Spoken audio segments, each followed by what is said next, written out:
Hey everybody, guess what? It's Tuesday because I always have to check what day of the week it is. We got some special guests. John is here with Tennessee Woodpile.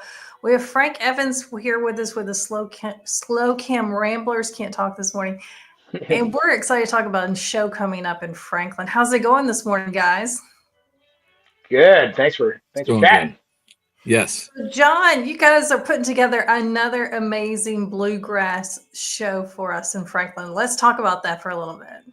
Yeah. So we've been fortunate enough to be able to partner with the Mockingbird Theater, which is at the factory in Franklin. It's a great, intimate factory brick walls setting. Not a bad seat in the house. The sound is amazing. And so we started a couple years ago, just the Bluegrass at the Bird series with them, and have been fortunate enough to have Larry Sparks and Missy Raines and Appalachian Roadshow and a few others. Sentimental Gentlemen were the most recent ones that we just had, and I've been a big fan of the band that we're going to have on September 20th for a while, and especially this banjo player Frank Evans is one of my favorite banjo players in the industry right now, and he's phenomenal. And so on September 20th, we got another Bluegrass at the Bird. Yeah, that's pretty exciting. That is such a small, intimate place. I don't know, Frank, if you've had a chance to go see it, but it's going to be a really great show. I've never had the chance to go check out the venue, but I've heard John talk about it a lot, and we're really looking forward to it. That's kind of our favorite style of venue to play, is a sort of a small theater listening room. So let's talk about your band. How did you guys come together? Because you guys are Canadian. Most of the band lives in Canada, so that's so interesting to me that you do bluegrass. I guess we don't Yeah, think about it being an international music right. event. Yeah, it's a funny thing. Canada has a like sort of a long history of fiddle music. There's a lot of sort of Canadian fiddle styles, and they're pretty closely related to bluegrass. And there's a big sort of fiddle competition scene. I know that sort of mirrors a lot of the bluegrass style competitions as well. So there's actually a fair appetite for it in Canada. A lot of places we tour, there's these little communities everywhere that are have pretty diehard fans of bluegrass. So we were able to kind of form a band and start touring on the road quite often, pretty early. And we all sort of met in Toronto. We were kind of you know into bluegrass at the same time. We found each other pretty quick and started a weekly gig, and it just sort of snowballed into sort of a full-time job. And so we've been doing it for the past 10 years or so. Wow. And so you guys have won some awards, which is pretty amazing. Yeah, we felt very, very fortunate to win some IBMA awards and some of the we got nominated for a Juno, and we've won some Canadian folk music awards. And yeah, it's been pretty fun. And then talk to me about most recently, you guys did not that long ago, your Grand Ole Opry debut, which that Yeah, is huge. yeah, that was sort of a dream come true for us. They it's sort of funny. Our agent had been in talks with them for a while, and it was one of those things where I don't think we expected it to ever sort of come true.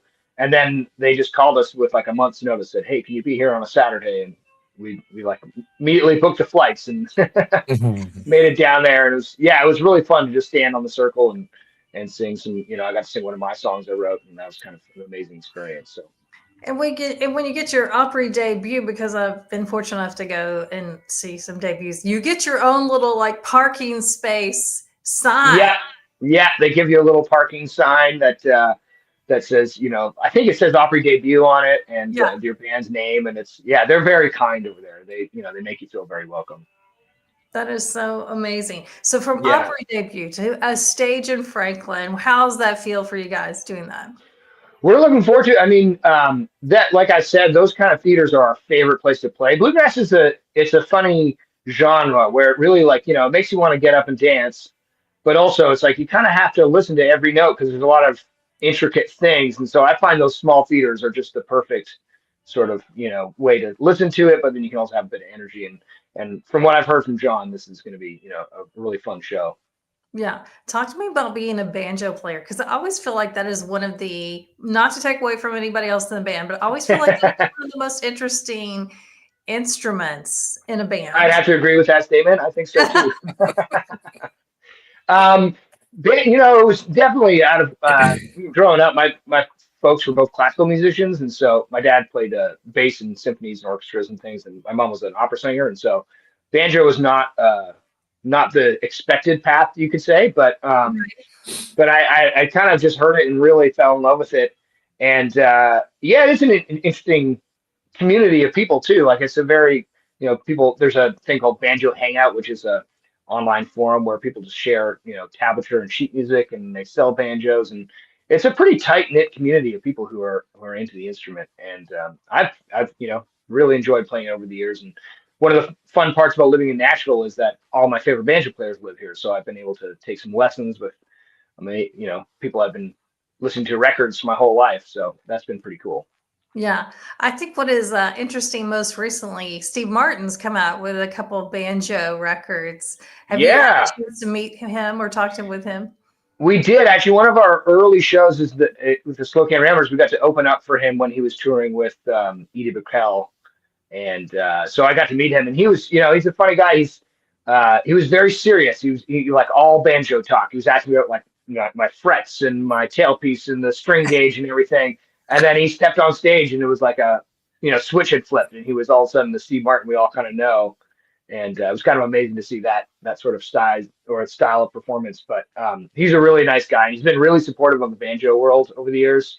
He has what's called the Steve Martin Banjo Prize, I think is what it's called. And he gives out, it's a very generous donation to sort of young guys or gals who've been playing banjo and stuff. That's amazing. Yeah. All right. Well, tell us before we go, what can people expect from your show? I know we've talked about, you said you guys like a small theater, but what else can we expect? Yeah, well, I mean, I think one of the most common sort of comments we get after the show is a lot of people who say, like, I didn't actually know I liked bluegrass until I saw it. And I think some people have a sort of a vision of what it is just from hearing on the radio. And I always say that bluegrass, in order to really get it, you have to see it live. Like it kind of comes true when it's live. We all sing around one microphone, so there's a lot of choreography in the show. It's a mixture of original songs that we've written and put on our latest records, and then some really old traditional things. It's just sort of this energetic style of music that doesn't always translate to records. And if you're a fan, you can listen to those records and have a good time. But I think you have to see it live first to really get it. So if there's any bluegrass fans who are on the fence about it, then I suggest they come out and check it out live just to make their opinion. Hey, Donna, and I was just going to say, one of the great things about Frank is he does different styles of banjo playing that a lot of banjo players don't. So you still kind of will incorporate all of those, right? Yeah, we'll be playing some clawhammer, which is sort of the older style of banjo, and some bluegrass as well. And other influences in the band, like our bass player, he grew up kind of in the jazz world, and so there's some times where you just feature him, and he's got a really quite an amazing facility of that instrument. And so it's a fairly eclectic show, I think. Yeah, I saw them just a few weeks ago at the Station Inn, and it's top notch. It's going to be so much fun. You don't want to miss the show. That's for sure. All right. Well, it's in Franklin, not that far away. So you guys we'll warm it up just a little bit with a few. Yeah, looking forward to seeing the band. Yeah, and you won't be outside. I think one of the last times I saw you guys, John, you were outside in front of the factory, and I think it was 100 degrees, or it felt like 100 degrees. I think it was 105, actually. But, that's because you guys were playing so fast. More conducive inside, right? Yes. All right, it'll be nice. 20th. Tell us where we can find tickets, John.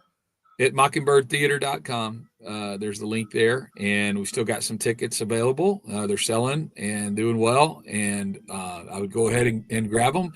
Come by and grab something to eat at the factory. If you've never been to the factory, there's lots of great places to have dinner before, and then just have a great night out.